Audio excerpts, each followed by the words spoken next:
Hello friends, Radhe Radhe. अगर आप preparation कर रहे हैं एलटी ग्रेड की, ठीक है, तो बहुत लोगों को ऐसा लग रहा है कि ठीक है एमसीक्यू मैं करूँगा, सिलेक्शन हो जाएगा। यस, एमसीक्यू करना है फॉर सिलेक्शन, बट जो एमसीक्यू है वो सिर्फ आपके प्री के लिए है, ठीक है। मेंस में जो है वो आपको बाकायदा डिस्क्रिप्शन उसका लिखना होगा।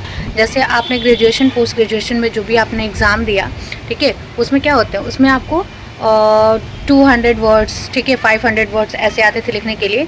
वैसे ही सेम एलटी ग्रेड मेंस जो आपका पेपर है, सिर्फ उसमें 20 क्वेश्चन होने हैं, ठीक ना। उसमें क्या है, आपको उसमें क्वेश्चन आंसर जो क्वेश्चन दिया रहेगा आपको सेक्शन ए बी में डिवाइड होगा।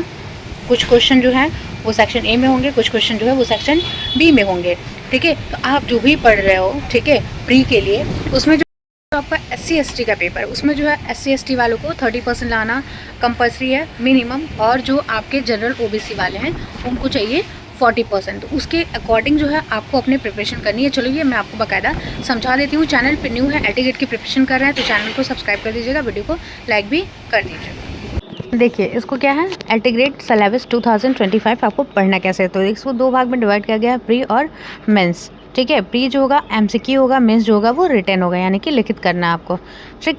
जो आपका प्री है एमसीक्यू जिसमें होना है, ठीक है, वो उसमें है जीएस आपका है 30 नंबर का रोल है, और जो सब्जेक्टिव है आपके वो कितने हैं 120, ठीक है। यानी कि जो आपका जनरल नॉलेज है वो आएगा 30, ठीक ना। और जो आपका सब्जेक्टिव होगा उसमें होगा 120 क्वेश्चन होंगे, ठीक है। यानी कि टोटल क्वेश्चन होगा 150 को 2 से अगर डिवाइड करेंगे, मल्टीप्लाई कर देंगे तो ये हो जाएंगे आपके कितने 300 मार्क्स, ठीक। और मैंने पहले ही बताया था जो SC ST है उनके लिए 30% चाहिए मिनिमम, ठीक है। और जनरल वालों के लिए 40% यानी कि 120 मार्क्स। अब देखते हैं रिटन का, यानी कि मेंस जो आपका एग्ज़ाम है जो आपका रिटन होने वाला है, तो वो है क्या 20 क्वेश्चन है। तो 20 क्वेश्चन में जो सेक्शन ए है वो उसमें 10 क्वेश्चन होंगे, 10 क्वेश्चन होंगे, ठीक है।